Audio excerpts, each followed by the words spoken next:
What is going on, guys? Welcome back to another episode of the Young Rich Podcast, featured once again Seth Hernandez.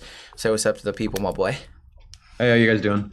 Yeah, we've been a little lagging lately on uploads, but business and life, things that priorities we have kind of taken over our schedule a little bit. But we're definitely going to work on being more consistent throughout the future in the next couple of weeks, especially getting into football season. It's when we got to be the most consistent. Obviously, the NFL season coming up soon. We are both very, very excited for this upcoming season.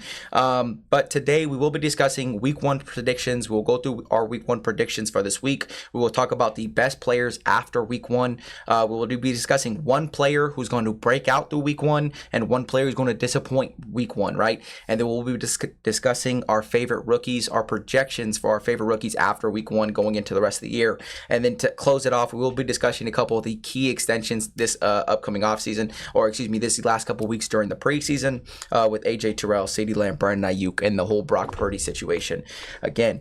But first things first, obviously, we do want to do a Week 1 game predictions. And I feel like the easiest way to do this is we can just go together. I got the Week 1 list schedule with me right here. Yep, we'll go one by one, and we'll go through our predictions. All right, Week 1, obviously an AFC Championship rematch. You have Baltimore Ravens going into Arrowhead, Thursday Night Football, 5:20. Who do you got? I'm going to go with the Chiefs here. I'm going with the Chiefs solely because they're the Chiefs, and they're really, last year we saw their opening game against Detroit. They ended up dropping that game, so I don't know if they'll start out cold this year like they kind of did last year, but I'm putting my trust in Patrick Mahomes and that defense. That defense is going to be rock solid. And obviously, going into one of the players that I think is going to disappoint a little later when we're talking about it, I was actually going to put down Derrick Henry as one of my guys who I think is just going to disappoint Week 1 just because of that Chiefs defense and how stout they are with Nick Bolton, Chris Jones, headed by Trent McDuffie. Obviously, that secondary is really good. That linebacking core is really good. And the same thing with their front.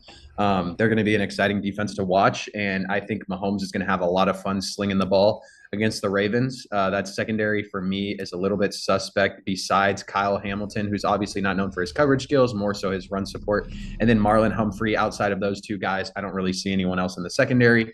And they obviously just lost Patrick Queen to the Steelers. I think Trenton Simpson is a great replacement for him, but I do think it's going to be his first game, and his first game against the Kansas City Chiefs. It's going to be a very challenging thing for him. It'll be fun to watch, but I'm definitely going with the Chiefs here, and Mahomes, Kelsey, Xavier Worthy. It's going to be fun to watch. I am actually going to go complete opposite. Right, I got the Baltimore Ravens winning Week 1. You got to go into Arrowhead. You got to get a little bit of that revenge out of your mouth from the playoffs, right? I understand you've lost some pieces on defense, right? But we've also seen how Kansas City struggled last year to start off the year, right? The first 8 weeks, 8 to 10 weeks, you struggled offensively. You're not going to have Marquise Brown. He is injured for a couple weeks. Do you trust Xavier Worthy to be that reliable number 2 option?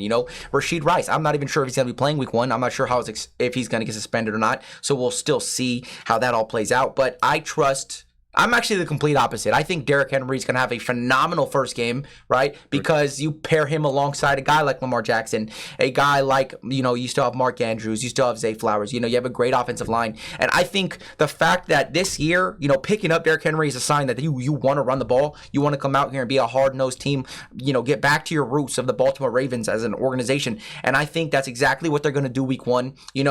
Losing L'Jarius Sneed, I think, is going to play a huge part early on in the season for the Chiefs, just because you got these young guys who've got to step up. You kind of got to get your feel for the game. You don't know how they're going to be able to replace Sneed, because, Sneed was in the conversation for a top 5 corner in football, right? So I got the Ravens winning this one. I think it's going to be, again, a one-score game. I wouldn't be surprised if it's a field goal, game-winning field goal or something like that. Last team to touch the ball, type situation. But I think for the Baltimore Ravens, and tell me if you think I'm wrong, but I think it's a must-win for the Baltimore Ravens, right? Like you cannot lose to the Kansas City Chiefs again, right? You cannot lose to the team who just beat you in the AFC Championship game. You got to come with some sort of revenge, and I think taking a loss like that early with how good this team is in the regular season and how Baltimore, in my opinion, still has the better roster, right? So putting that, looking in that aspect of things, I trust Baltimore to get it done. I think they have to get it done just to kind of get over that AFC Championship slump. And to me, this is a must-win game. Do you agree with that? Yeah, I do agree with you. It's different like going through the season because I know a lot of those early season matchups, like the powerhouse matchups, like the Lions and the Chiefs earlier in the year last year, or the Ravens and the Chiefs this year. Throughout the season, once it gets to playoff time, they're going to be two completely different teams, whether it be from injuries, whether it be from guys are just going to develop and they're going to mesh.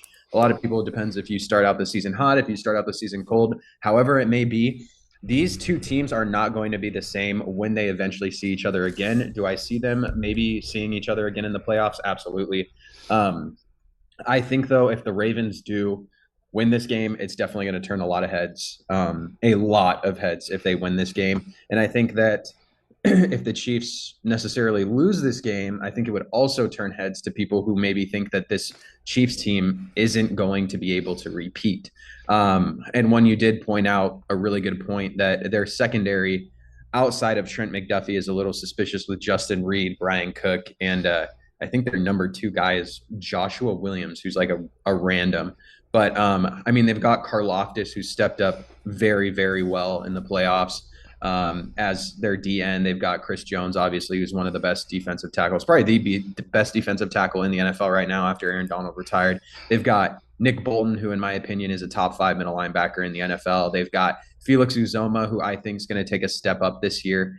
And Drew Tranquill is also a guy too who I think is a little bit underrated on their defense. But other than that, I do think the defense, we'll see how they kind of mesh and how some of the younger guys step up. But we'll see. It's going to be an exciting game either way, and it'll be fun watching Mahomes sling it and the whole Isaiah Pacheco too, seeing how he plays this season with Jerick McKinnon. Not like Jerick McKinnon isn't there to back him up, so he's going to get a lot more looks as a receiver out of the backfield too. So that'll be really exciting, along with the signing of Juju Smith-Schuster too. Who I love Juju. We'll see if he gets any PT at all whatsoever. But with the uncertainty with Rashee Rice and then Marquise Brown probably missing the first 4 weeks, right? They're down to Xavier Worthy, Sky Moore, Justin Watson, McCole Hardman there, right? So Juju was kind of a piece there last time he played for the Chiefs. I mean, I'm pretty sure he led the team in receiving. He had like 930 yards receiving. Yeah. Which, I mean, in that offense, it wasn't really impressive. It was kind of all Mahomes just getting in the ball. But yeah, and we'll see. I think their X factor this year is definitely going to be Xavier Worthy. We'll see how he plays. He's been extremely exciting to watch in preseason. And hopefully, a lot of people are kind of predicting this, that Travis Kelce is going to kind of digress this year. And he's kind of, that age is going to hit him and he's going to kind of digress as, the top 1 tight end in the NFL, guaranteed to maybe like top 3, top 4 now with Laporta and Trey McBride and maybe a couple others, taking his spot. But we'll see. Hopefully Kelce keeps it in, and we'll see. This will be a really, really exciting game to start out with. For the Raiders' sake, I hope he does regress, obviously, because I've seen that touchdown celebration too many times. I'm saying, all that stuff. So, for sure. But also, I'm a Juju Smith fan because he went to USC. You know what I'm saying? So I support him too. Go get yourself another championship. Obviously, don't get yourself another championship in this situation. But I'm supporting you, brother. But the next game, obviously, we have a Friday night game, September 6th. Green Bay plays Philadelphia, 5:15 in Brazil. All right. And I know a lot of people have talked about, the Eagles, how they finished the year last year and, and the way they had that little funk to finish the season and losing in the playoffs the way they did, not winning their division. Is this a must win for the Philadelphia Eagles? Yep, 100% to start out the season. I think they need to kind of, set the precedent. They need to establish themselves as a powerhouse. And I know that a lot of people are excited about Green Bay and the youth and the potential there. But I really feel like I'm picking the Eagles in that game. I think the Eagles are going to win. Their roster is just absolutely stacked to the brim, offense and defense, especially with their addition of Jahan Dotson. I absolutely love that pickup for them. I think that Washington wasn't using him the way they needed to use him. And it was kind of the same thing with Sam Howell. They absolutely dipped on Sam Howell and gave up on him. And I think they did the same with Jahan Dotson. They kind of dipped and gave up on him as well. And he showed a lot of great flashes. But with their offense, I mean, headed by Jalen Hurts, and then they have Saquon now. They've got a really good offensive line. They've got Dallas Goedert, a decent tight end. They just got a really good wide receiver 3 to pair with A.J. Brown, who's a perennial wide receiver 1, and Devontae Smith, who's going to give you that high upside wide receiver 2, low end wide receiver 1 work. It's going to be very exciting to watch this offense work. I really want to see how they kind of split Jalen Hurts and Saquon Barkley, kind of like the run attack, and like, how Hurts, what they do at the goal line, basically. Are they still going tush push? Are they going to give Saquon the ability to, get those um, first and goal looks, on the 2 yard line? Or are they just going to stick with the tush push? That's one of the reasons why I've kind of been avoiding Saquon in fantasy leagues this year, just because I don't know where his production is going to go with in regards to rushing touchdowns or rushing in general with a quarterback like Jalen Hurts. But I mean, the defense, like I said, I'm so high on this defense. The secondary with they just Quinion grabbed Mitchell. John, Quinion Mitchell, Darius Slay. They've got Reed Blankenship, who's extremely underrated. CJ Gardner Johnson, who they just got. Kelly Ringo, who's also extremely underrated, coming out of Georgia. They've got Josh Sweat off of one of the outside linebacker positions. They just picked up Devin White. They've got Nakobe Dean. Those guys' pedigrees are absolutely insane too. Jalen Carter up in the middle too of that defense as well with Jordan Davis. So this team is going to be extremely exciting to watch. And I just think they just are going to outmatch the Packers. I don't think it's a knock on the Packers at all. I think that the Packers are a great team. I just think that this Philadelphia Eagles team is absolutely stacked to the brim, and I think they're going to be one of my favorite contenders out of the NFC. And I just feel like even if the Packers start off the season with a loss like this against the Eagles, I feel like it's definitely going to help them in the long run, and just realizing kind of like where they need to match up against Right. powerhouses like them, especially with a young quarterback like Jordan Love, and like, just young pieces at wide receiver like Christian Watson, Jaden Reed, and all those guys like Romeo Dobbs as well. So it'll be really exciting to watch this game. I do think the Eagles will pull it out. I hope the game is close, but I can definitely see the Eagles winning by 2 touchdowns or more. Yeah, and I'm 100% with you. Obviously, we have to understand that this is a Philadelphia Eagles team that was 2 years ago was in the Super Bowl, so their expectations and what they're playing for is much higher than what the Green Bay Packers are at this current moment. And I think, again, you're going to see a lot of veteran players who have done this before. Even last year, as poorly as the season ended, you still finished with 11 wins. You're an 11-win team, right? And Green Bay is just so young. Them only being truly a great team for the second half of the season, doesn't concern me, but it is something that happened, right? And this team being very young again, they've got a lot to learn defensively. We're not sure how good they can be. Obviously, you've got some great pieces and a guy like Jair Alexander and a couple great pieces around you. But, as a defense in a whole, I think Philadelphia is going to be able to run the ball at will. And again, you just have way too many receivers to deal with, right? And not enough people to guard him. I'm very high on Jahan Dotson, just like you are, right? I know a lot of people were low on him after his last year was kind of a downfall, he had a lot of drops, open percentage, the, advanced statistics that kind of pushed him out of the limelight, after a great rookie year. But I'm high on him. I still love the addition of Saquon. I know you lost some Jason Kelce on that offensive line, but I think everywhere else, it's still stacked, right? You added to the defense. Like you said, that secondary, which was their weakest part of their game last year, they invested a lot of high quality draft picks to fix this deep secondary. So I love it for them, and I'm with you. I see this as a 10-point win. Wouldn't be surprised if it's a 2-touchdown win, especially to start the year off. And then we get into it. Sunday football, the 10 a.m. game. We have the Pittsburgh Steelers versus the Atlanta Falcons in Atlanta. Go take this one away from me, brother. I'm gonna pick the Steelers here. I think I'm gonna pick the Steelers, and I know it's gonna be a little bit biased to a lot of people because obviously I'm a Steelers fan. I just don't see them losing this game. I feel like it's gonna go classic Pittsburgh Steelers style. We're gonna start out the game extremely slow, but our defense is going to help us keep it close. And then I definitely think this game would maybe end in like a 17-13 score, or maybe like a 21-17 score, something like that, something on the lower end. Kirk Cousins' first game back, coming off a Achilles tear. I feel like it's the first game for that whole young Atlanta core, just their first game together with Bijan, Pitts, London, Mooney, Kirk Cousins, all those guys. It's their first game together, so they're going to need to build the chemistry.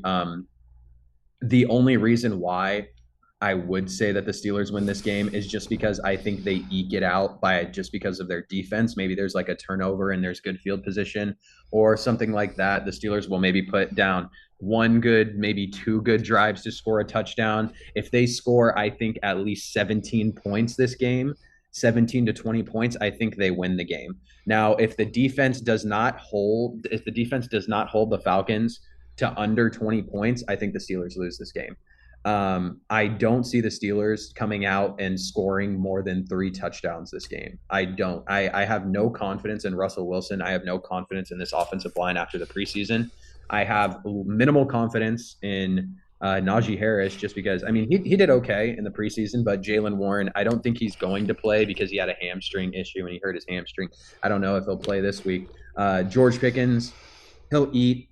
If anyone gets 50 plus receiving yards on our team, it's going to be George Pickens. I don't see anyone else touching the ball other than maybe an end around or some screen passes to Calvin Austin, and then maybe like in a dig or maybe like a post pattern maybe to Van Jefferson or something like that. But we'll see. I'm going to say the Steelers are going to eke it out by I'd probably say less than a touchdown. They win this game.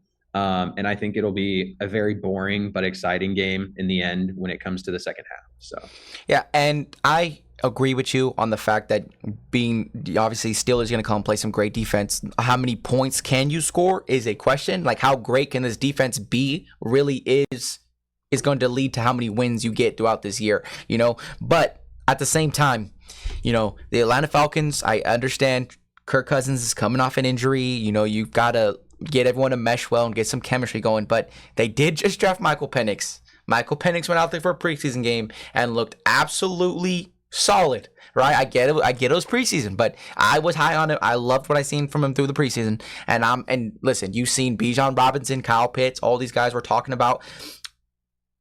Michael Penix, in minicamp, in OTAs, because he was getting a lot of those reps. Kirk Cousins was barely working his way back in there, right? So these guys are high on Michael Penix. And I think if I'm Kirk Cousins, I cannot afford to have a slow start to the season, right? And you have a great offensive line, Bijan Robinson, who people are regarding as possibly a top 3 back this year with the jump he's projected to make, right? You still have Drake London, who every time you throw him the ball, he's going to come down with it, right? You got Darnell Mooney and Rondell Morgan. You got some additions. I'm excited to see Kyle Pitts get added to this offense. You added to the secondary. You just got Matthew Judon, right, to help with that pass rush. I think Atlanta pulls it off. I'm not going to say it's a dominant win or even a pretty win, but I think Pittsburgh's lack of offense, right, is going to be what's obviously the deciding factor of this game. So I see it as a one-possession game, a 17-13 game, like you said, something where just, not enough points were scored for Pittsburgh. But I got Atlanta here, starting off 1-0. And then we get into the next week, right? Arizona at Buffalo, 10 o'clock. I mean, I don't think we have to discuss much about this one, but I'm assuming you got Buffalo in this one. Yeah, I do have Buffalo. I just think the Bills and Josh Allen are going to be kind of overpowering for Kyler Murray in this offense. I feel like the Cardinals will get better as the season goes on. I feel like Kyler will definitely mesh with, the younger guys on his team like Trey McBride and Marvin Harrison Jr., but I just don't think their roster kind of bodes well against the Bills at all. I think the Bills are they're not a powerhouse like they used to be, but they're definitely still, that team, one of those teams in the AFC, and I just don't see them I don't see them losing to the Cardinals. Yeah, and I'm with you. I expect, Trey McBride, Marvin Harrison Jr., Kyler Murray to take some big strides this year. Maybe we see some of Trey Benson as that number 2 back in in Arizona. But I'm with you. I think this team, like you said, is going to have to, get better as the season goes on. I think the second half of the season is really where you're going to see Arizona take these strides with how young this team is. So I'm with you. I see this as a 2-touchdown win. Going into the next game, we have obviously the Tennessee Titans playing in Chicago against the Rookie of the Year, my glorious king, Caleb Williams. What are your thoughts on this one? I'm going to go with the Bears here. I think the Bears pull this one out. This is going to be one of the more exciting games that I'm going to want to watch just because of the Will Levis Caleb Williams matchup. That'll be really exciting. Will Levis, obviously, not his first start, but it's going to be his first start to a fresh year. He's got a lot of weapons added like Tony Pollard and Calvin Ridley as well, which will be very exciting to watch. I feel like Caleb will definitely show strides and they'll do well. I just think that there might be a few drives where they kind of just stall out. I feel like they might, start off the game a little slow. Maybe there's a mistake here or there, but I definitely see them still pulling out the win. I think Caleb is going to do very well. The Titans defense is they've got some names. They added some names. I know they added like Quandre Diggs, and they also added Jamal Adams too. But L'Jarius I Sneed. just that they're just and L'Jarius Sneed as well. Yeah, I just think their safeties are kind of past their prime. Just watching Caleb Williams and those weapons that he has on offense with Cole Kmet, Roma Dunze, Keenan Allen, DJ Moore, and then Swift in the backfield too. It's just going to be exciting to watch. I don't think that defense holds up to Caleb, and I don't think Will Levis is that guy yet. I am high on Will Levis. I just think that it's going to take him a few games to kind of get into his stride. I don't see him coming out and flinging it day one and being that, really, really great. But I do feel like the Titans are going to be a good team this year. But this first game, I have the Bears. I don't have them by much. I think final prediction score probably 24-21 Bears. Yeah, and I'm with you 100%. Everything you said. I mean, just like the back of my mind. I think this is going to be one of those games perfect for Chicago to come out here, get the kinks out of stuff, get those mistakes out early. I do think there's going to be some issues moving the ball, like you said, stalling drives, 3 and outs, situations like that, which is all stuff we have to, as a young quarterback, you have to learn and grow. And what we all have to realize is that CJ Stroud, as great as he was last year, started the year 0-2. You know what I'm saying? He looked okay, he looked solid, but he didn't look like he was to finish the year. So I think the first couple weeks are going to be learning curves. You're going to have to pick stuff up, learn. But again, I still have Chicago. Like, the Chicago's just a more talented roster. And when you have, 2 all-pro receivers, solidified, Keenan Allen and DJ Moore, and you still have Cole Kmet rising as a young tight end, DeAndre Swift, Roma Dunze, who, you have high expectations for him. I just love this team way too much to not take them, but I can see them winning by a touchdown, maybe a field goal, like you said, but I'm glad we can both agree on that one. And then this is where it gets interesting. The next game, we have the Houston Texans traveling to the Indianapolis Colts, playing Indianapolis. And I will start this one first, right? Obviously, we've heard everyone talk about the Houston Texans, how dominant they're supposed to be this year. Anthony Richardson, he had a couple struggles in the preseason, right? Didn't look too great. Had a interception, a couple mistakes. Did not look great, right? A lot of that from lack of live reps, I would say. Okay, but I do trust Shane Steichen. I do trust Jonathan Taylor, right? I know this defense is not as highly anticipated as everyone says, but they've got some good pieces. You just spent a first-round draft pick to get the DN from UCLA, right? And I love this team. I still love Michael Pittman. You had a lot of young receivers in this team last year who excelled expectations with Gardner Minshew. All right. The only reason I'm a Gardner Minshew fan is because I support him at Wazoo. But it's Gardner Minshew. All right. Anthony Richardson, his dual threat ability is going to open it up for Jonathan Taylor. I got an upset win to let Indianapolis start 1-0 this year versus the Houston Texans, who are going to have a slow start to their season. There we go. I love that. Yeah, I definitely don't agree, but I do love that. I feel like I do love Anthony Richardson, and I hope he does well this season, but I do not see him stepping up in the first game against this Houston Texans defense. I feel like it might take him a few games to kind of get within his rhythm. That he's basically still a rookie quarterback in my eyes. I don't think he had enough experience last year before his kind of season-ending injury, and kind of just to start it out against like a powerhouse like the Texans, who I do 100% see that happening when you think that, Anthony Richardson's going to pull it off, the defense is going to pull it off. CJ Stroud, starts out maybe sophomore slump sort of thing, not as dominant as he was last year. I think I don't have that faith in Anthony Richardson yet, and I think the Texans will pull this game out. I think the Texans will drop 30 points, and I would say that the Colts are probably going to score high 10s, low 20s in points. So I'd probably have the Texans winning 31-17. I think is a good. I'm going to say 2 touchdowns. Yeah, I'll say if the Colts win, it's going to be a running masterclass. It's going to be a Lamar Jackson, Derrick Henry combination like Anthony Richardson and Jonathan Taylor. I think Jonathan Taylor is going to remind people who he is as a running back, and he's going to put his foot on people's throats. And Anthony Richardson's ability to run the ball is going to open up everything for all these receivers. I just think Houston Texans, their biggest issue last year was their defense. There was just questions about it, and I think that just nobody's going to expect how high-powered this Indianapolis Colts team can be off rip. Yeah, I 100% agree with you too. A lot of people are sleeping on Jonathan Taylor just because he held out last year. He didn't play the whole year, but it's not like he had any major injuries or anything. So we'll see if he returns to the Jonathan Taylor from before. Then that Colts offense is going to be extremely dynamic and very fun to watch. And then going into the next game, we have the Jacksonville Jaguars, the Trevor Lawrence, highest paid QB in the NFL, versus at Miami to play the Miami Dolphins. Who do you got? I've got the Dolphins here. I think this is going to be a higher scoring game. I feel like both teams are probably going to score close to 30 points each. I have the Dolphins winning 34-30 or 34-28, somewhere around that range. I just think, the Tua Tyreek combination, things like that, and Jalen Waddle and Achan Mostert and the new running back that they just got to. I don't know his name. I forgot. Jalen Warren, not Jalen Warren. It's like Jace Warren or something. Yeah, a lot of people are high on him too. He did well in the preseason. I just think this is going to be an absolute shootout between Trevor Lawrence and Tua. I feel like both of their defenses aren't the greatest, and it's just going to be a really exciting game to watch.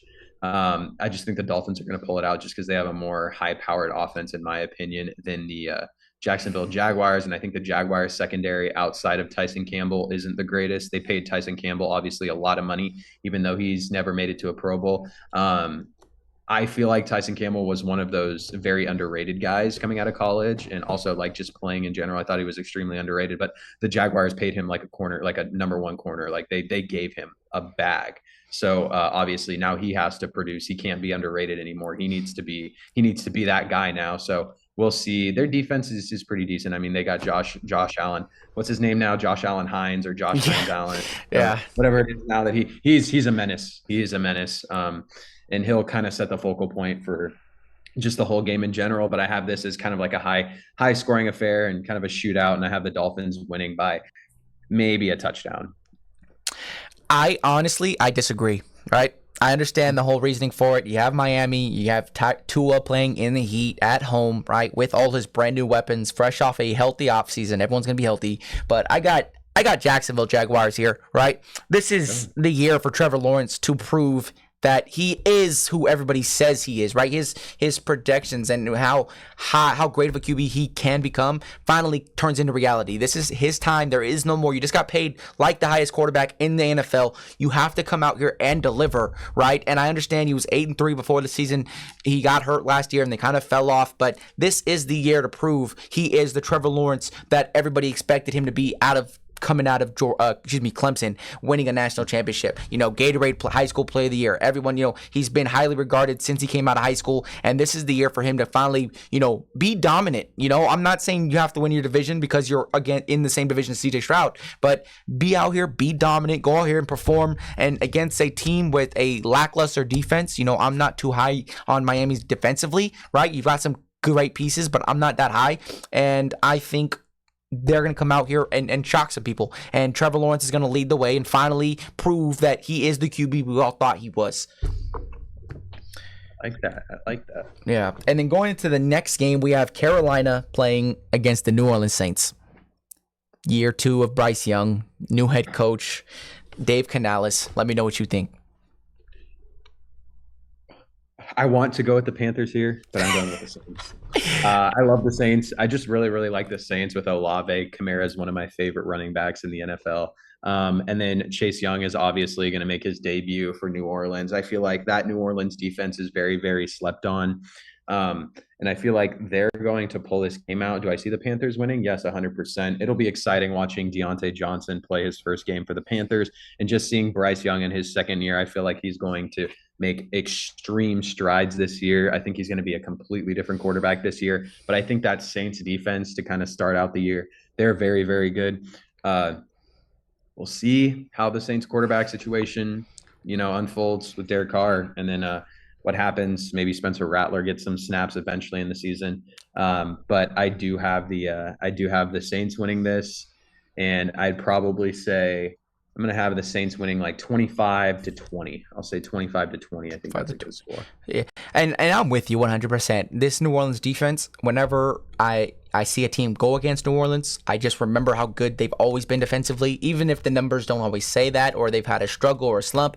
I always respect the Saints defense because they've been great since I've been coming up. Like every year, I feel like the Saints have great defensive pieces and they always are a tough team, especially for young quarterbacks, right? And especially division games, they give people problems. I mean, listen, they went out there and beat Tom Brady 2 times, right? And in the year they won the Super Bowl, right? So this is a great defensive team. I think Bryce Young, again, he still just needs some offensive, some live reps, some more live reps to really be sold on him as a quarterback. I'm high on him. I'm high on Dave Canales. I'm high on Deontay Johnson.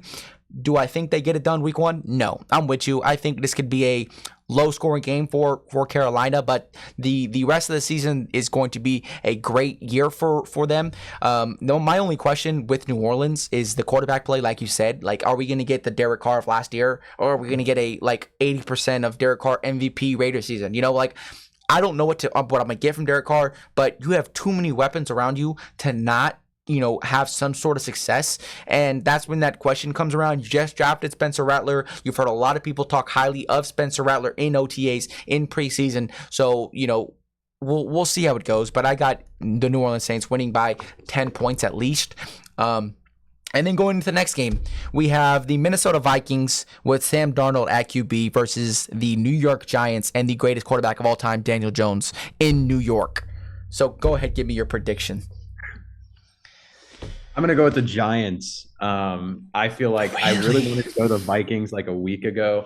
Sam Darnold, I don't know how I feel about Sam Darnold. A lot of people think he's gonna do really well, and fight on, baby, fight on. From a USC guy, I hope he does really well. I feel like the Giants are gonna eke this one out. I feel like this is gonna be a relatively low scoring game. I feel like it's going to come down to just the playmakers and, the stars of the team. I feel like maybe the Giants get, a game-winning drive and, Malik Neighbors makes a great catch or something like that. But I think the Giants defense, it's okay. The Vikings defense is also okay. They just lost Daniil Hunter, which was a pretty big blow to them. They also lost Mikael Blackman, who tore his ACL. He was their starting quarterback last year from USC. Yeah, I don't know. I just have a feeling about Daniel Jones this first game. I think, this first game, maybe I just have a feeling that the Giants are going to eke this one out. It's going to be a low scoring game. It'll be, I really hope Justin Jefferson does well too with this whole new offense with Sam Darnold and, who's their running back now? Aaron Jones, right? Yeah, Aaron he Jones will. Justin Jefferson, I'm not worried about. He's going to perform regardless of who he has. Yeah. So I do have Daniel Jones and the Giants eking this one out barely and in a low scoring game. There's 2 people, one on both teams, and those are going to be the guys that decide the game. Sam Darnold from Minnesota, obviously. Are we going to get a, USC type Sam Darnold where he makes some plays? He looked great in minicamp. He looked all right during preseason, right? And then for the Giants, I think if they do win this game, it's going to be because of Malik Neighbors. And Malik Neighbors is going to have himself a hell of a game. But with that being said, I got Sam Darnold coming out here with one of the best offensive situations he's ever been in, where he's had the chance to start, right? Forget the New York Jets days. Forget the San Francisco backup days. All right, this is it. This is Sam Darnold's chance to start for a year, and you put him alongside Justin Jefferson, Jordan Addison, Aaron Jones, right? A great offensive-minded head coach. I'm going the Minnesota Vikings. Sam Darnold's going to come out here and throw for 2 touchdowns, and we are going to be happy as USC fans seeing our quarterback rejuvenate his career today. So I got the Vikings winning by a touchdown. Let's go, baby. Fight on. Love it. Yeah, I'm locked in, bro. Watch. We're going to come back to this conversation, and we're going to figure it all out. All right. Next game, here we go. The first afternoon game kicking off, 1:05 p.m. on Sunday. The Las Vegas Raiders travel to SoFi to the LA Chargers at 1 o'clock. Give me your prediction. I have the Raiders winning this one. Thank you. Hell yeah. I think, yeah, and no bias at all whatsoever. I really feel like the Raiders are going to win this game. I wouldn't even be shocked if it's going to be a blowout. I feel like these weapons around Justin Herbert. I feel like Justin's going to be good. I mean, he'll be decent. He'll make the throws when they're actually open. But the whole point is, you got to get someone who's going to get open. A lot of people are high on Ladd McConkey. He's I'm just not not really. enough. He's just not Yeah, enough. he's just not enough. Whether they have Josh Palmer, their running back situation is kind of sus with J.K. Dobbins and Gus Edwards. They just kind of took the Ravens running backs, who I never thought were really good.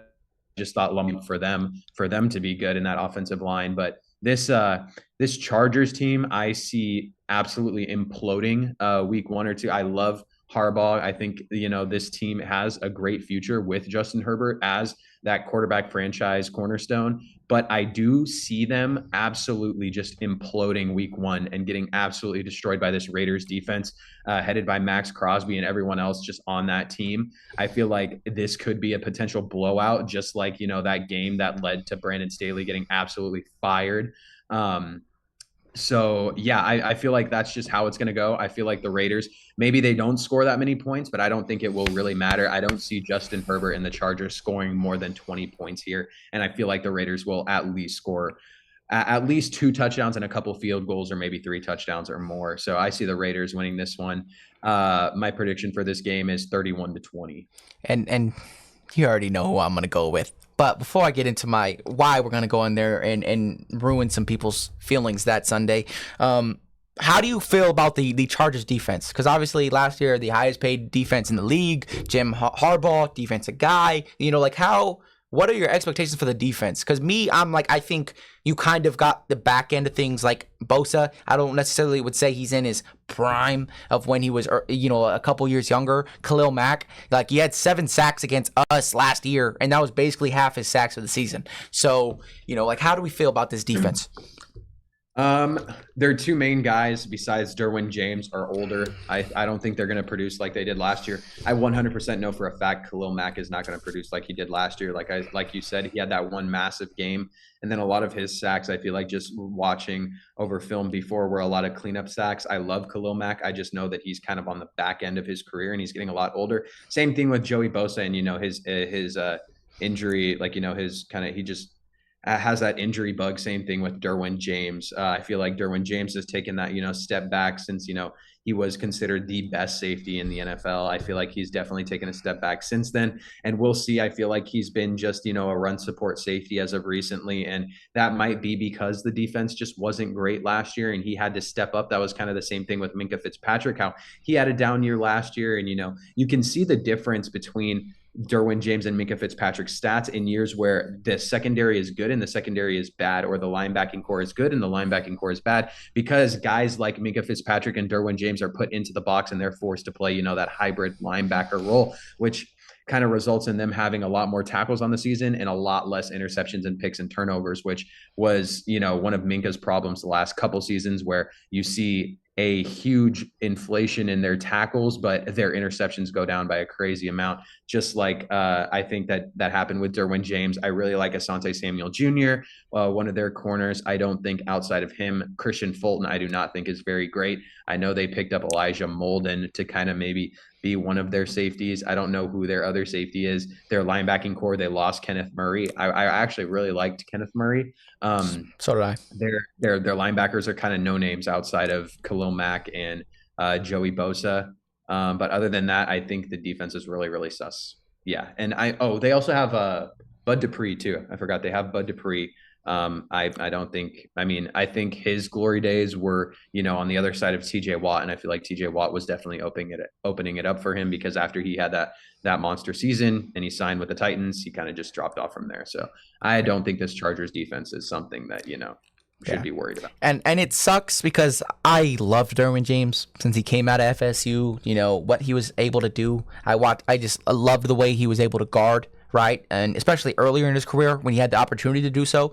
So it sucks to see his defensive unit fall off like that. If he wants to come play for a real team, we'll definitely throw, what I'm saying? We'll take care of you, all right, Derwin. But obviously, I got the Las Vegas Raiders here, right? I understand the quarterback worries. I get it, right? But one thing you got to realize, right, is last year, the only reason we lost to the Los Angeles Chargers was because Khalil Mack had that 7-game sack, right? That 7-game sack game. And I just don't see it happening again. Like you said, these guys are all regressing. I don't see them continuing to him specifically to dominate every time he plays Las Vegas like that, right? We added to the O-line through the draft. We have 2 great tight ends who can block, right? I think that's going to help the run game. Samir White's going to have a great factor. I still trust Gardner Minshew to spread the ball out, to get Jacoby Myers, Trey Tucker, Brock Bowers all involved, Devontae Adams especially, keep them happy. But I just think we are the better team. We added defensively. We got better. I still love Jack Jones. Still have Nate Hobbs. Maybe some of these young corners in Jacorian Bennett and Richardson, who we just drafted from South Carolina, or excuse me, Mississippi State, come out and, add to our depth. But we still have Trayvon Moorick, who I absolutely love. Spillane has been great on our team. Devon Diablo, same thing. He's been great on our team. Spillane so much. Yeah, so I got the Raiders winning and sweeping the Los Angeles Chargers this year. I got us winning by a touchdown, maybe 7 to 10 points. Just because, again, I don't trust Ladd McConkey enough to beat us, like him himself beat us.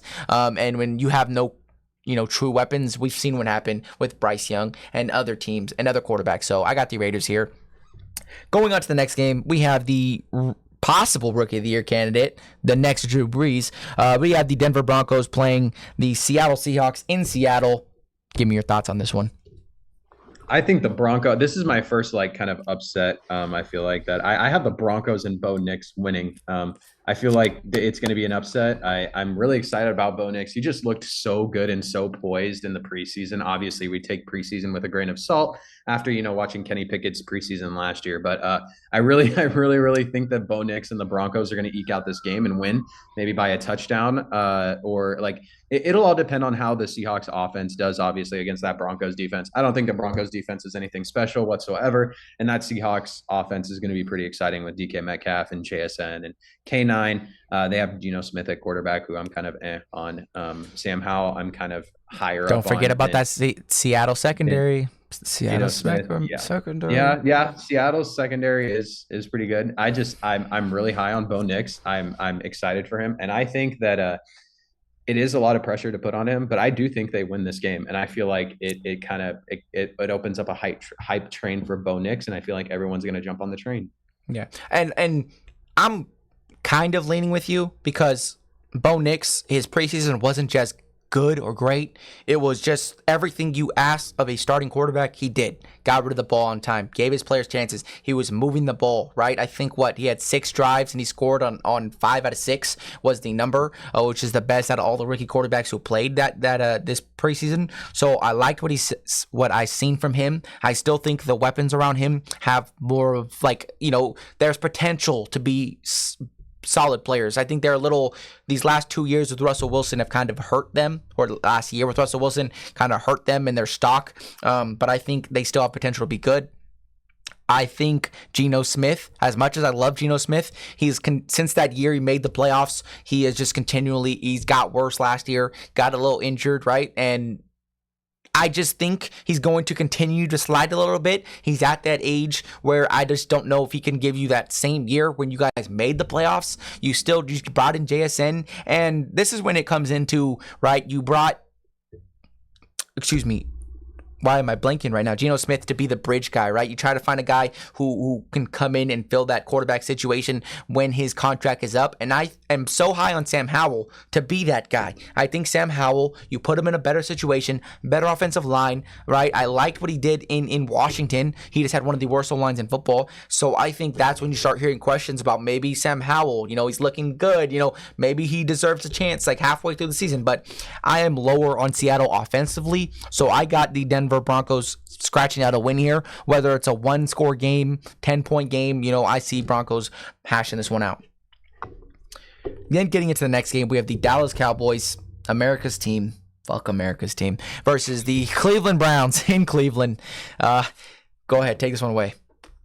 I got the Cowboys winning this one. Wow. I hate both teams. This is I don't care who loses. I hate both teams. The Cleveland Browns, especially as a Steelers fan. I just think I have the Cowboys just because I feel like that offense is going to be really high powered. They obviously came back with Ceedee Lamb. It'll be exciting to watch. That Cleveland Browns defense, though, is nasty. It is nasty. Especially at home. Especially at home. I think the thing for me, though, is just picking the Cowboys over the Browns is Deshaun Watson.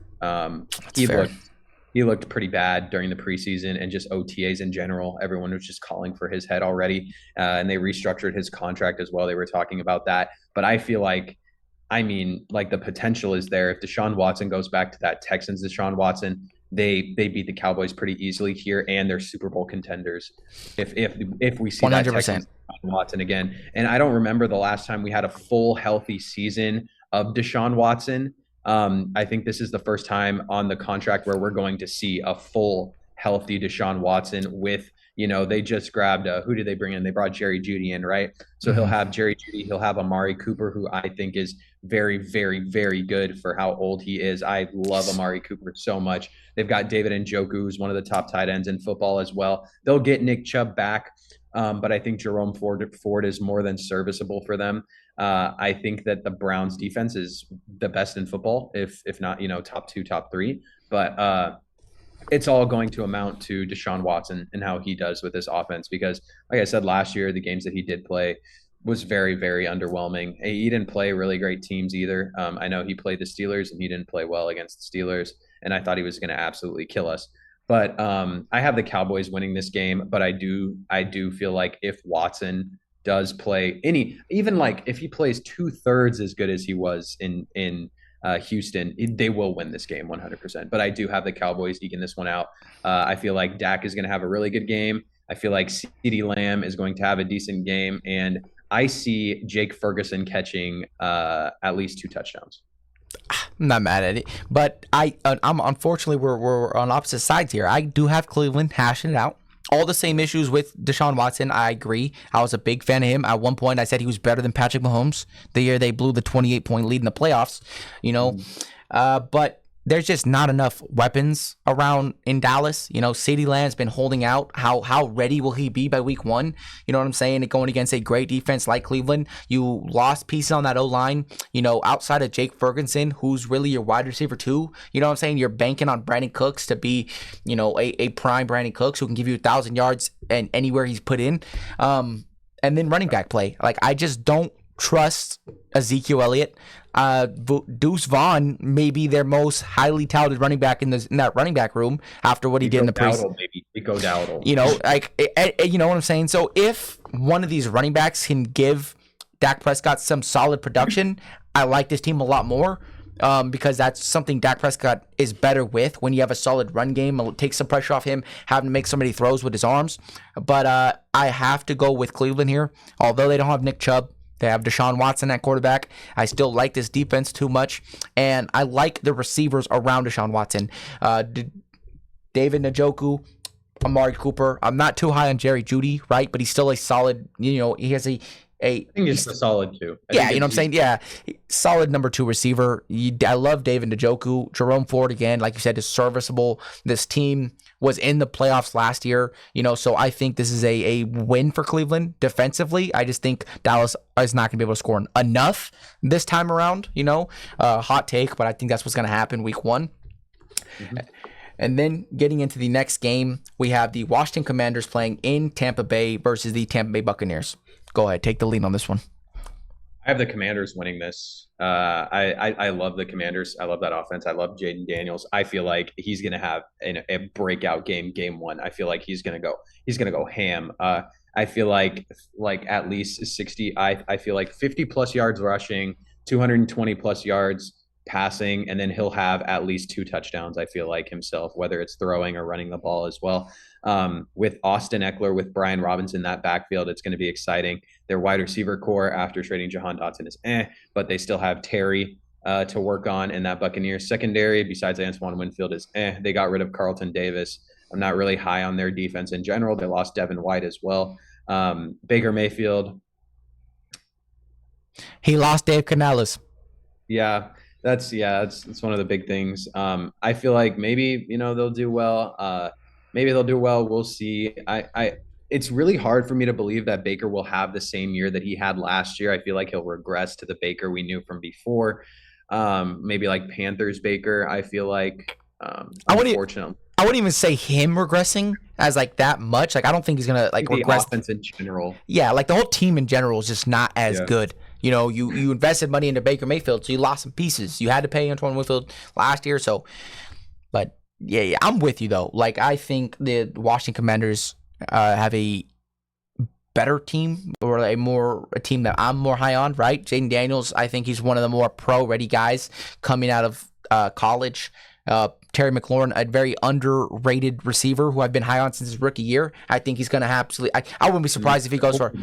Yeah, I wouldn't be surprised if he goes for 1,400 yards this year alongside Jaden Daniels. And I think Jaden Daniels is one of those quarterbacks where, or like Lamar Jackson, where you could put Austin Eckler, Brian Robinson Jr. around him, and those guys can get better. Why? Because he gets guys out of the box. He opens up the run lanes for these running backs. So I think you might see some more production from an Austin Eckler, from a Brian Robinson Jr. But yeah, I don't. I got the. I would say this could be like a 24-17 type game, one touchdown game. But I think Commanders get out a win week 1. Yeah, I agree.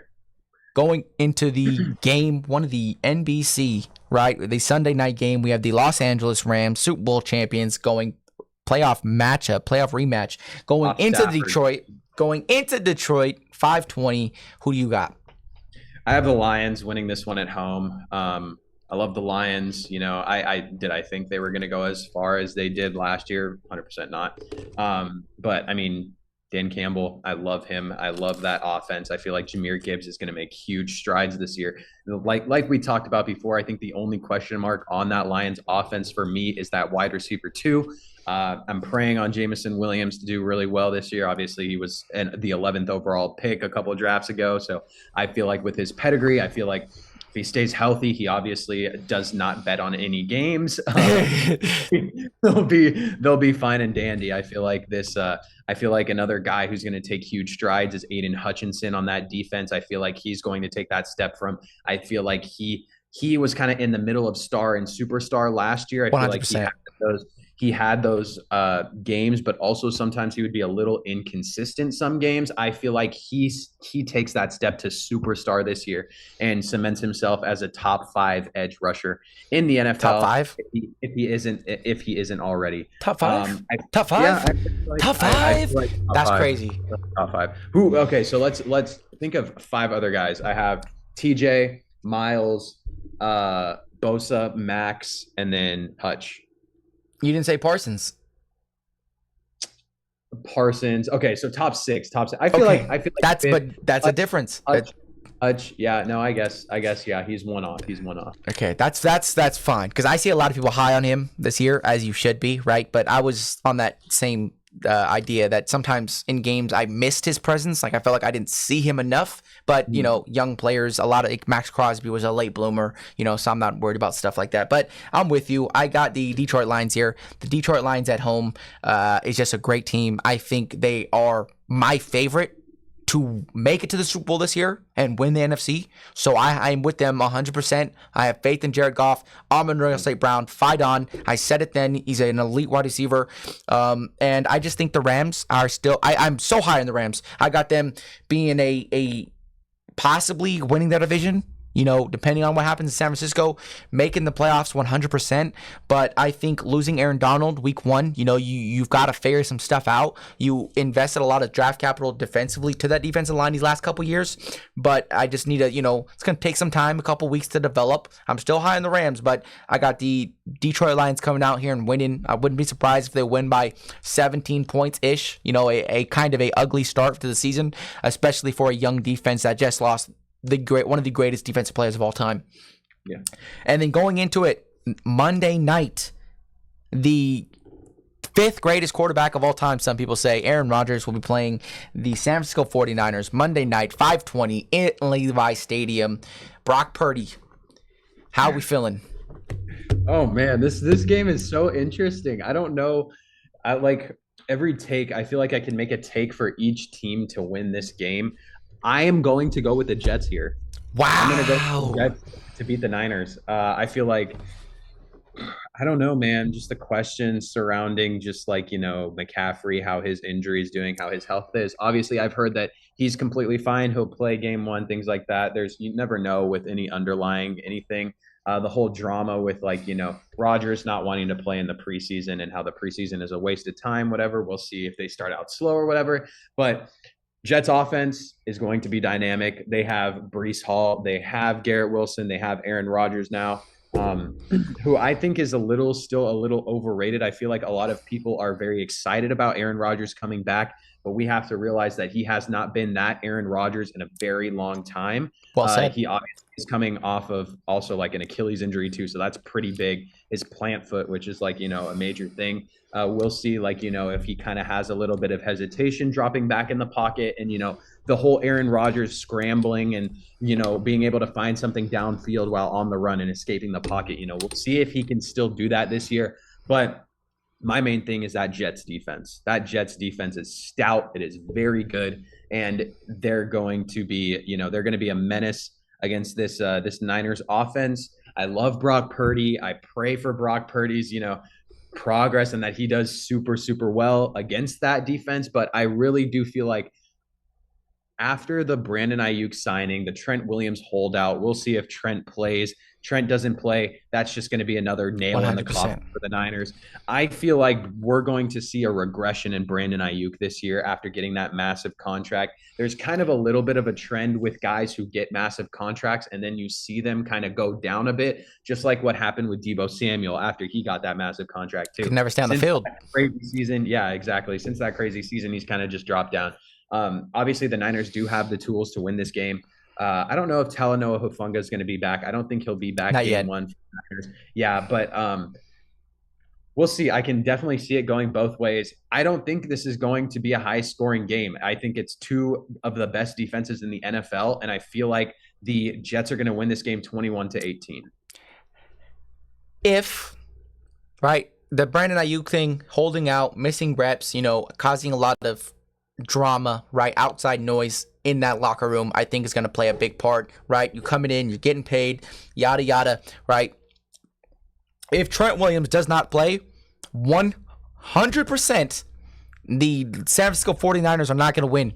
It's just that simple. We've seen it when he held out in Washington. The first two games, they were one of the worst teams in the league offensively, right? And Trent Williams is, you don't want to say that important, but he is one of the best offensive tackles I've ever seen, right? One of the best offensive tackles probably ever, right? He hasn't given up a sack in 4 years or something like that. Was a statistic? Something crazy. Yeah, something insane. Okay, so if Trent Williams does not play week one, the New York Jets defense and pass rush is going to get after him. We've seen all of Brock Purdy's struggles, not having Brandon Aiyuk there, not having Trent Williams there in practice when scrimmages got live and pass rush was coming, right? So there's a lot of question marks here. They also won't have Ricky Pershall, all right, praying hopefully for yeah, exactly.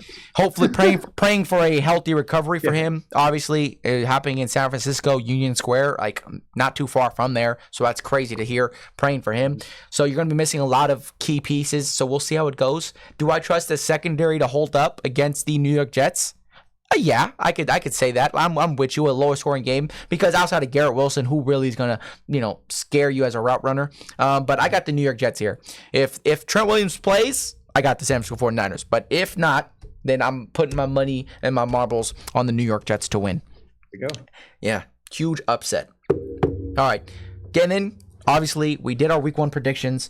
Now, give me the best players. Your prediction for best players after week one. Who's really gonna, take hold of that best player spot? Yeah, so I feel like after week one, I'm gonna say, this is so hard. A lot of the huge, the bigger guys that we think that are gonna be those fantasy studs, or the guys that are gonna put up crazy statistics. I feel like they have a tough matchup, every single guy. So Bijan has a tough matchup against that Steelers front and TJ Watt. Brees Hall has a really tough matchup against Fred Warner and that Niners defense. If we're talking about, Derrick Henry, he's got a tough matchup against the Chiefs. And if we're talking about the Chiefs and Mahomes, he's got a tough matchups in the Ravens defense. So honestly, the guy that I think is going to, is going to be a top guy after week one, I'm going to go with Jaden Daniels. I'm so high on Jaden Daniels. I think he has the ability to throw for over 300 yards and then rush for maybe even 100. I'm super high on him, and I feel like that might be a little naive, but I can see him being one of those stat stuffers, one of those early in career RG3 sort of, type energies. And I can just see him starting off really, really well this season, really, really well. And for the Commanders, just playing the who are they playing? I forgot who they're playing. They are playing. The Oh, I guess Buccaneers. the Yeah, Buccaneers. that Buccaneers. Yeah, that Buccaneers defense. I don't think is the greatest. I don't think there's that one guy on that team that's going to scare you off besides maybe Antoine Winfield. But even then, I think they're going to use Antoine Winfield in the box a lot more than they are going to be in coverage because that linebacking core definitely lost Devin White, who was their field general. So I see Jaden Daniels being that guy week 1. I love it. I love it. Because I'm high on Jaden Daniels as well. I love it for the city of Washington and for Commanders. But for me, the best player, just the best player overall after week 1 has got to be Joe Burrow, right? Joe Burrow and Cincinnati Bengals. You're playing a very friendly game. Did we talk about the Bengals Patriots game? I don't think we did, but we can do that right now. Okay, but you are playing the New England Patriots, right? A team that's should not be winning games for the next 2 to 3 years. It's going to be a long time for them to be a competitive team. Defensively, they're always all right, but you have 2 wide receiver ones. If Jamar Chase plays week 1, you have 2 wide receiver ones in that receiving room, right? You have Jermaine Burton, who you drafted to be that replacement for the Tyler Boyd in this offense, right? Your biggest issue is a running back, right? Chase Brown and Zach Moss. You're trying to find out who could fill that Joe Mixon role. And I think this is going to be a game where you just see, and a season where you see Joe Burrow carry the offense, right? And I wouldn't be surprised if he goes out here, throws for 300 yards and 4 touchdowns off rip, with or without Jamar Chase, right? And I just think he's that good of a player, and this team is that good. And Joe Burrow is on a revenge tour, trying to come back and put himself in this Super Bowl contention, right? So I think Joe Burrow is going to go out here and solidify himself as one of the best players in football after week 1. And then I like that. I like that a lot. Go ahead and give us a prediction. Give us a New England versus Cincinnati prediction in Cincinnati, week 1. Drake May on the road. I'm going to go the Bengals here. I'm taking them by 20. I really hope, I can see it happening. I really hope that Jamar Chase plays the first game because I would love to see Jamar Chase play the Patriots because I think if Jamar Chase also plays in this game, I don't know, Christian Gonzalez is really, really good and really, really underrated. But I feel like he'd probably shade T. Higgins a lot more too. Even though Chase is the number 1 receiver, they definitely flip. And I think Chase would definitely absolutely pop off. I have the Bengals winning this pretty easily, especially Jacoby Brissett playing. I mean, we know Jacoby Brissett. We know what we're getting from Jacoby Brissett. And I almost forgot. I really do wish that the Patriots started Joe Milton or Drake May. Obviously Drake May because he was, the top pick, their top pick. But I don't see what you get out of starting Jacoby Brissett. I mean, maybe a tackling dummy.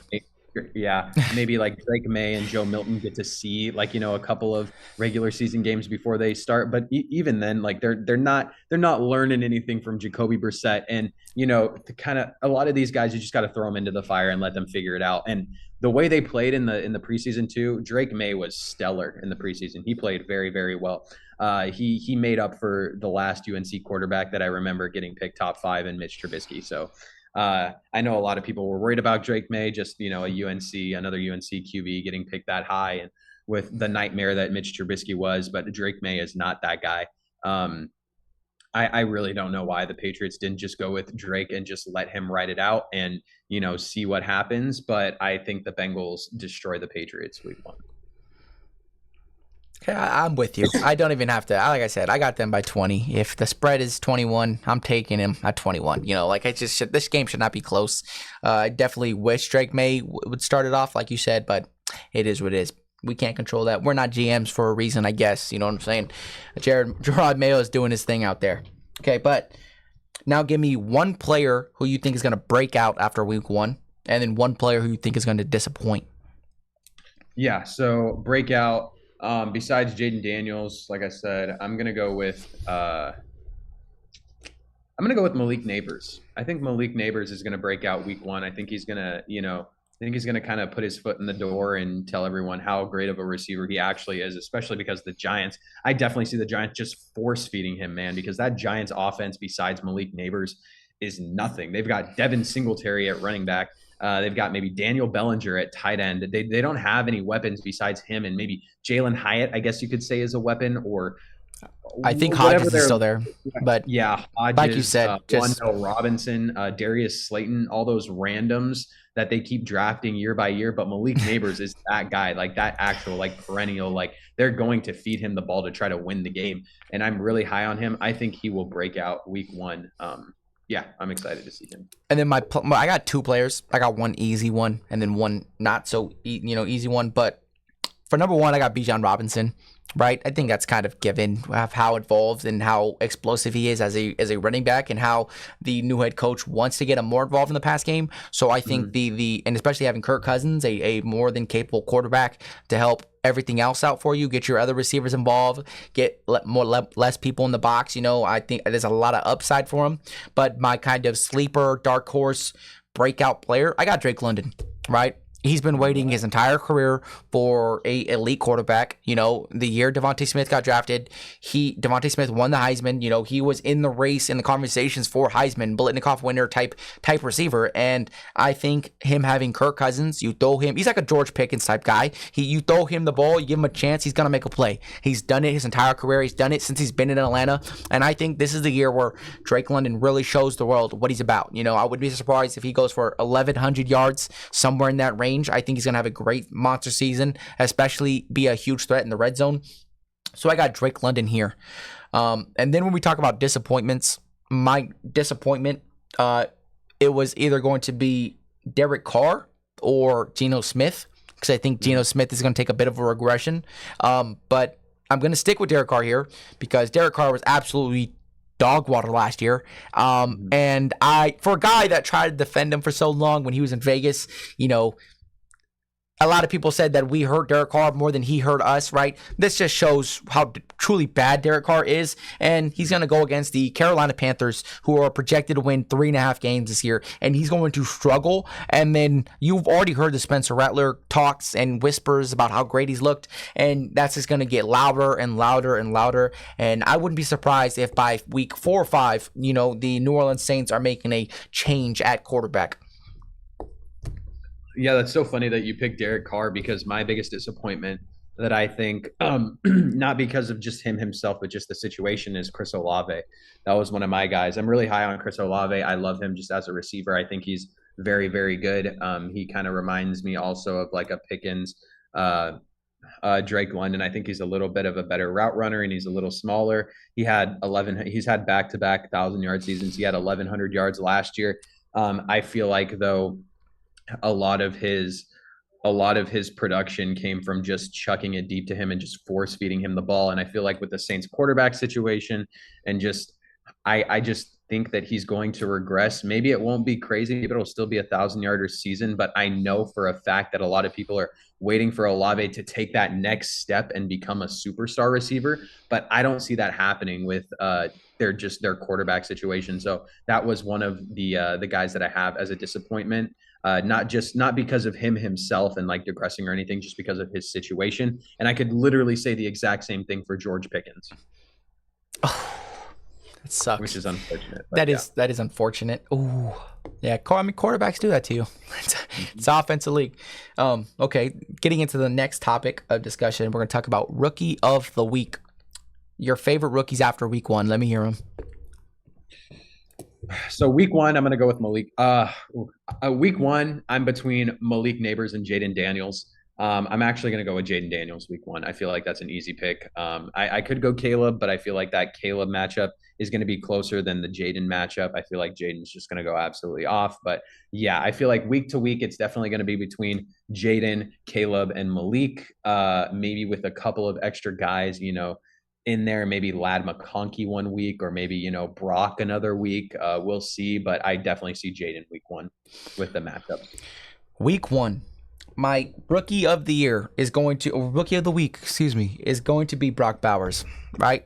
This just strictly has to go with the fact that of how involved he was in the Raiders offense. We handed him off the ball twice, right? We're getting him on jet sweeps, screen passes. We were giving him catch after catch, putting the ball in his hands. And I understand it was preseason without Devontae Adams, who demands the ball. But you put those two together, a guy like Devontae who's going to require a double team, more attention, more one-on-one opportunities for Brock Bowers, so I love this for Brock Bowers. I think he's going to be very dominant in this league. I think he's going to have a very great week one, especially against the Los Angeles Chargers. And if I had to go for a number two, another guy that's not on my own team, I got to say Marvin Harrison Jr. There's been a lot of noise, through the draft process, not going to the combine, not, you know what I'm saying, not running out there, him being in Arizona. It's a smaller market, not everybody's talking about him. You questioned his ability, why he didn't want to do the combine stuff, why he was doing all this stuff, and his dad, he got fined by Fanatics, all this other stuff, and I think this is going to be the week where he comes out here and he shows everybody who he is as a player, who he is as a man, and him and Kyler Murray are going to have some great connections, some great plays against the Buffalo Bills, who have only gotten worse in their secondary defensively. So I think this is a matchup where Marvin Harrison Jr. is going to show to people why he was the undisputed number one receiver in his class, why he was taken fourth overall, why some people were saying he was the best player in the draft. He's going to come out here and show people truly what Marvin Harrison Jr. is about. Yeah, and if I had to pick a different guy too, I would go with Bo Nix. Obviously, I have him beating the Seahawks, so if that actually happens, I think that he would definitely be in the running for that. But I've got two quarterbacks, but I do like the wide receiver and the tight end picks too, especially Marvin Harrison Jr. He completely slipped my mind.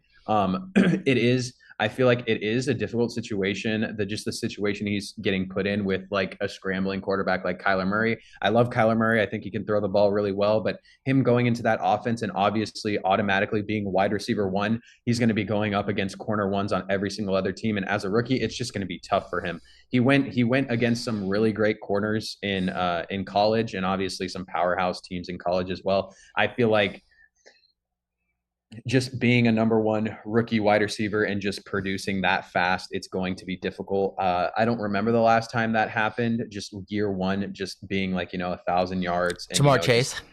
Yeah, Jamar Chase. That's what I was thinking. And at the same time, he did have, Joe Burrow as his QB. And then they had like Tyler Boyd and T. Higgins as well. But I think that Cardinals offense just has Marvin Harrison and then James Conner, if you want to say James Conner. Trey McBride. So yeah, we'll see, but I'm excited for all these rookies. I feel like this rookie class is very, very deep offensively. Yeah, and I'm high in this rookie class as well. I think Kyler Murray. I'm a big fan of Kyler Murray. A fan of him at OU, right, and his whole story, him getting drafted by the Oakland A's, right, my team.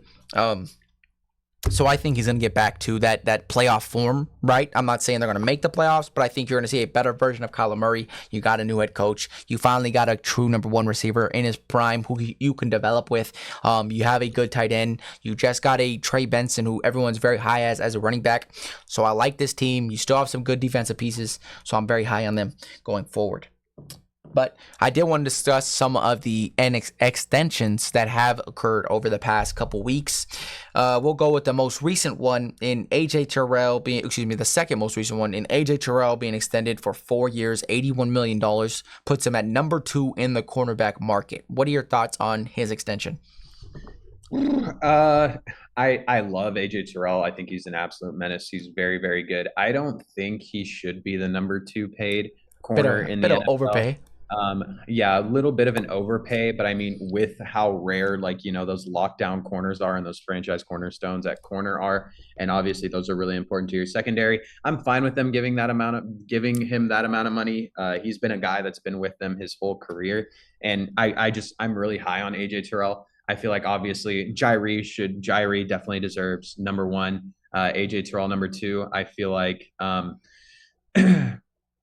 3. I think another guy that's like really slept on that I think will get or should get a fat contract is Derek Stingley, and obviously Sauce is going to get a new contract eventually. Sauce is going to break the market. Yeah, I feel like Sauce will probably break the market. If we're talking about other guys that kind of. I don't see a reason why AJ Terrell should be paid more than Jalen Ramsey, or guys like L'Jarius Sneed or Jalen Johnson. I feel like he's in a similar category of them. I don't think he's worth more than them though. But the corner, kind of like the corner salary market and just the contracts in general, they haven't been revamped yet. There's a lot of guys that are going to get a new contract soon, like Sauce, like the younger guys. And they'll reestablish the market, and then we'll start talking about it again. But yeah, I 100% would have re-signed him. I'm not mad at it. I think it's a slight overpay, but honestly, in the grand scheme of things, it doesn't really matter. They got their franchise corner, and they're keeping him for a while, and he's still only in his mid-20s. So Yeah, and I think it's more of a projection type of extension. You know what I'm saying? Like, yeah, we hope for exactly. you to be the number in the discussion for a top 2 cornerback or top 5 cornerback. So I think it's one of those. Like you said, he's very young, so I have no problems with it. He's been there his whole career. You know, you have somebody like that, one of your key pieces to your defense. You know, nobody else is in the same realm as him on that defense, outside of Matthew Judon, who you just got, and Jesse Bates, right? But yeah, I'm happy with it. I think it was well deserved. AJ Terrell, I'm still very high on. I think he could definitely get better and continue to improve. And that should be his goal going forward, especially being paid this much. Derek Stingley, I know a lot of people are talking about him as being like the next big thing. I just feel like I haven't seen enough of him. You know, especially the first couple years, it wasn't pretty for that team in general. He was injured a little bit, so I got to pay attention more to Derek Stingley going forward. But I'm not mad at this extension, especially when I know Sauce Gardner's about to break the market and just change that number again. Surtain will break the market too because he's going to Both. need one of them. Yeah, which I'm not mad about. Yeah. And then the next contract discussion, Ceedee Lamb gets extended for a 4-year, $136 million contract, put him at annually $34 million. The second highest paid receiver, the second highest paid non-quarterback in the NFL. How do you feel about Ceedee Lamb? Yep, I'm perfectly fine with that contract. I actually think I thought he'd get paid more than Justin, to be honest with you. I feel like he was probably asking for more than Justin, but he settled underneath Justin, and I feel like I mean, some people regard him as a better receiver than Justin Jefferson. Me personally, I don't, but I know a lot of people think of them as 1A and 1B in the NFL, and I'm completely fine with him being paid a million under Justin Jefferson. I would give him that contract if I was an A team. Yeah, so I'm completely fine with that. Do you Thought it was a think? good extension. Yeah, again, I think these contracts that we're all discussing are pretty much well deserved. You know what I'm saying? Ceedee Lamb had a great year last year.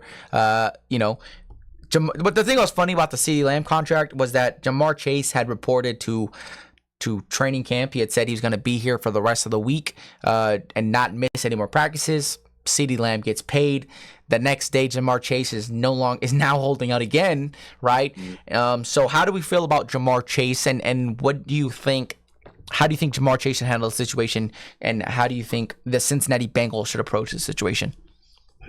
I mean, the worst case scenario, you don't want him holding out and obviously not playing regular season games, right?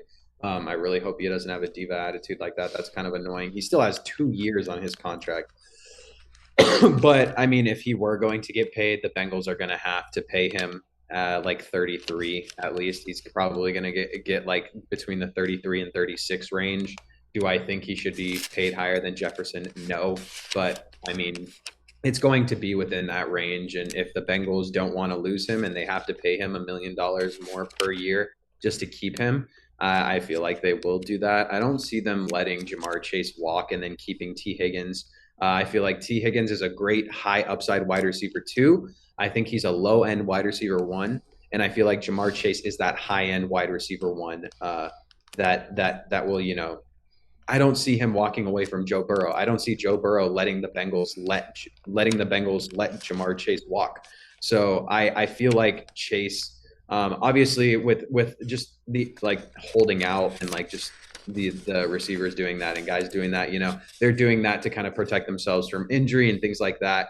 But with Jamar Chase, I mean, he kind of had a down year last year, most of it just being attributed to Joe Burrow getting hurt and being injured. But I would like to see him play this year before getting signed. That's what I want. But obviously, if he's forcing the Bengals' hand, I give him the contract. I mean, is it going to leave a bad taste in my mouth? Sure. And I don't know how their salary cap situation is going to be after it, but I don't see them letting him walk.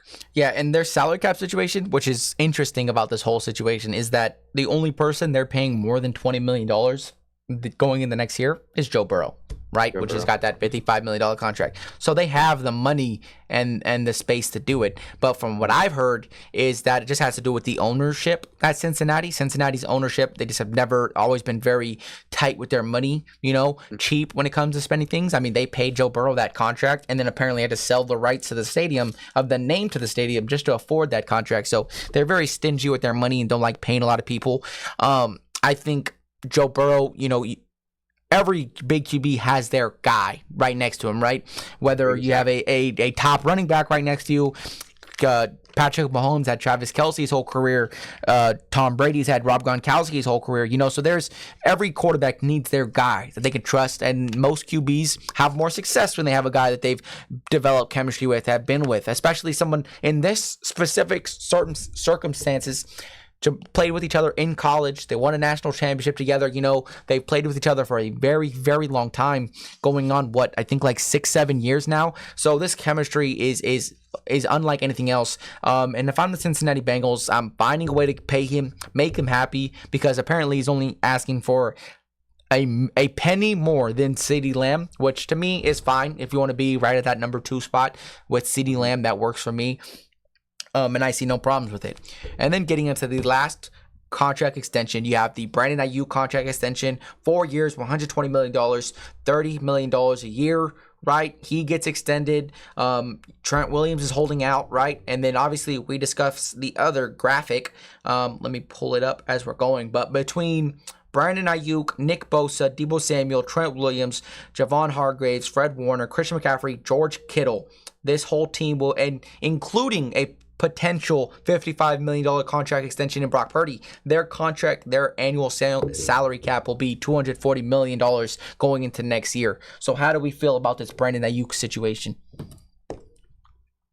I mean, for me, I kind of I get it. I mean, I feel like he'd get paid that much amount of money if he went to free agency, but I feel like the Niners just kind of let him walk over them. He got a $30 million contract. He's close to Amon-Ra territory. I think he's actually getting paid the exact same. And I don't think he's that guy. I mean, obviously he had a 1,300-yard season last year. He did extremely good. You know what I mean? But is he still going to be able to replicate that this year? And if they didn't have Deebo Samuel or George Kittle also alongside him, would he still be able to put up the same numbers if he had more attention from the defense and just things like that? Because once this Niners team dwindles down and they can't pay every single guy that they have, if it ends up being just Aiyuk and another receiver and Deebo walks and CMC still there, is he still going to be able to produce those numbers? And do you trust him to produce those numbers at $30 million a year? And I just don't think he's that guy. I think he's one of those like T. Higgins guys where he's like a lower end wide receiver 1, high end wide receiver 2. And I don't see him being that one guy that's going to change the game. I feel like he's one of those guys where he definitely positively correlated with, just the weapons that offense has, kind of like how we were saying with Brock Purdy too.